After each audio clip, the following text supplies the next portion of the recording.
A Norfolk pastor charged with sex crimes against a member of his congregation. Tonight, we're hearing from his wife about the chain of events.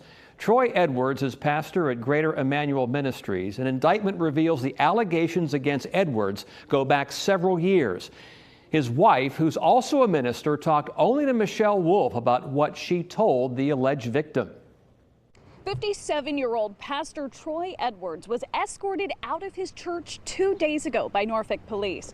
The 57-year-old pastor was indicted by a grand jury in May for sexual assault and kidnapping. Video sent to 10 on Your Side shows the moment police arrived at Greater Emmanuel Ministries on Somme Avenue and put Edwards in handcuffs. Edwards and his wife Vanessa served as co-pastors. Court documents obtained by 10 on Your Side cite an incident that took place in July 2018.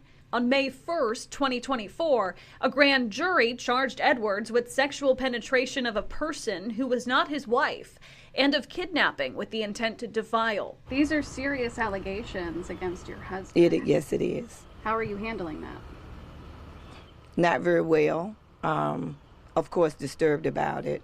In an exclusive interview, Vanessa Edwards told us she first heard of the allegations directly from the victim in 2021 and removed her husband from the pulpit as a result.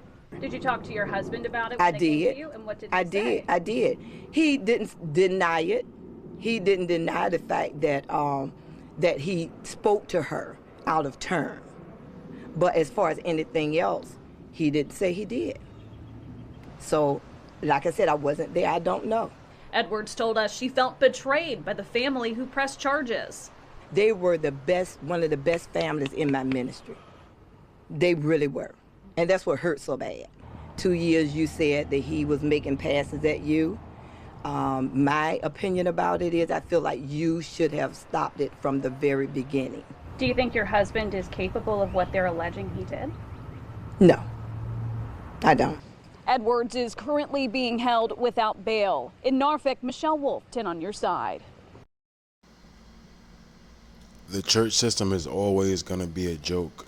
It's always going to be a joke because it's not in true alignment spiritually with the Most High.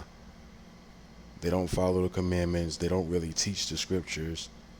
And they do things that's contrary to what the Most High laid out. A woman is not supposed to be a pastor. She's not supposed to be teaching the Bible. And that's just as per the scriptures. That's as per the Most High. It's not me. And there's reasons for that. Part of the reason why you have these issues in the church system is because at heart, it's not in alignment with any sort of true understanding in regards to what you're supposed to follow. Going back to the Vatican, that's all it is. It goes back to the Vatican, based in the veneration or worship of Osiris or Tammuz.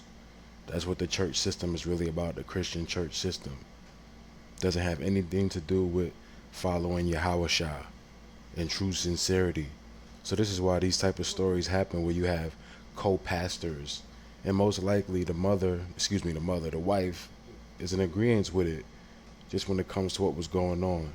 Even though she claims she believes that he wasn't doing any of those things, he's not capable of it, but I believe he was, and she was just okay with it until, it became a big problem. So it's just very important for us to understand that these things that continue to be a constant in the church system or just in general as far as the left, it's because most of the time, for the most part, it's not in alignment with anything that's substantive pertaining to following the Heavenly Father, following the truth, the commandments, the tenets, the real understanding. The church system is not synonymous with the Bible, is not synonymous with the understanding of the Heavenly Father and truth. It's just not. So this is why you always have these issues in the church system, because it's demonic at heart. It's low level. It's fornication or turning aside. It's contrary to the understanding. It's contrary to the laws, the commandments. The church system, is not anything of the Heavenly Father. Religion is not anything of the Heavenly Father. It's all about the heritage and understanding that there's a standard, and the standard is the commandments, the covenant. That's what it's about. These people read one half of the Bible and say that they're, followers of Christ because they adhere to the New Testament without having a true understanding. And that's the problem. People just be zealous and they go on flights of fancy and delusion, so on and so forth. And this is why you constantly see what you see in the church system, because it doesn't have anything to do with the true understanding. It doesn't have anything to do with any sort of substance. It just does not.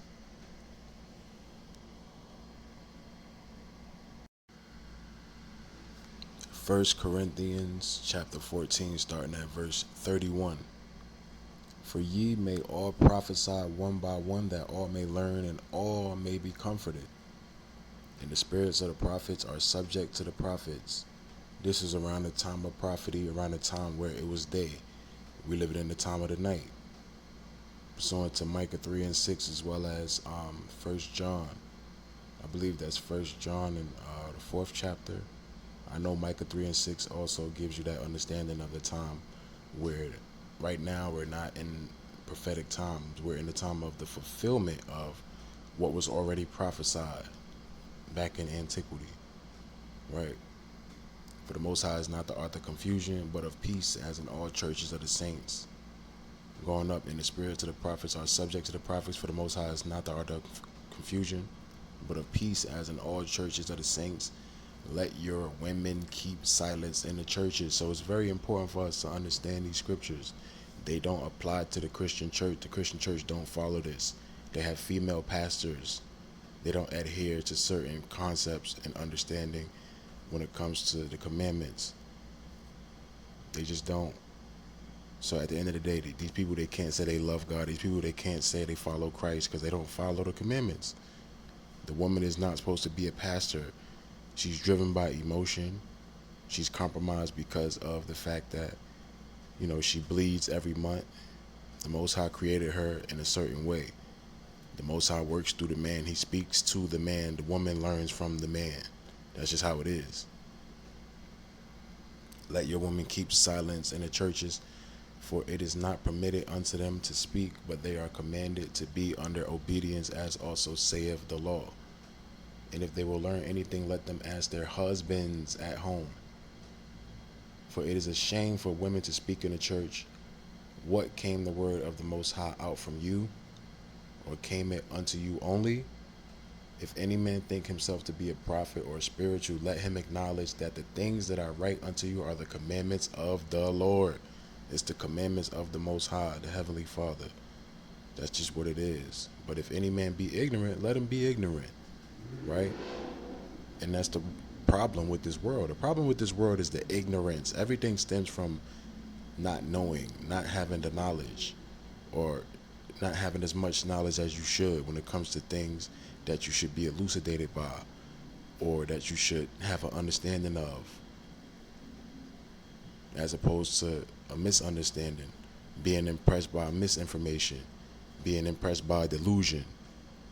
Humble yourself and open your mind to something that's, more contextual than what you may have been impressed by. And when I say open your mind, I'm not talking about that left-hand nonsense.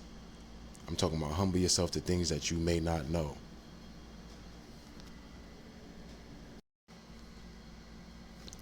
Everything about the scriptures, everything about the natural element of how we're supposed to live is orderly. But in this Babylonian society, everything is turned upside down. But as far as the people that the Most High bless with the understanding, we embrace and we adhere to something that's orderly, structural. So 1 Corinthians chapter 11, verse 3 goes into it, going on to verse 10. But I would have you know that the head of every man is Hamashiach, and the head of the woman is the man, and the head of Hamashiach is the Most High. Every man praying or prophesying, having his head covered, dishonoreth his head. That's why it's important to pray. Don't put your hat on. Don't put a do-rag on. Pray uncovered head.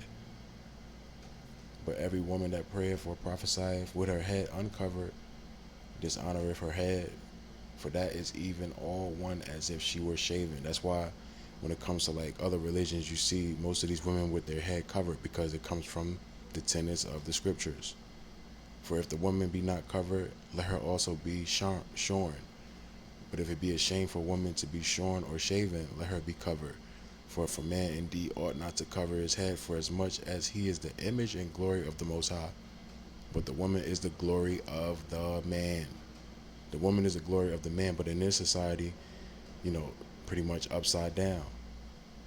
That's how you know we live in a satanic world, but it all has to happen this way. It all has to happen this way, right?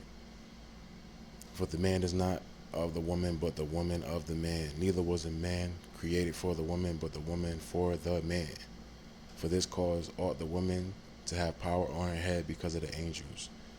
This is plain, and this is why it's important for us to follow this as opposed to what you see in the Christian church system, because it's all a joke. Christian church system is a clown show. It's a joke. You got women teaching that's off. It's just wrong. It's cringe, and it only blows up in their face in the long run.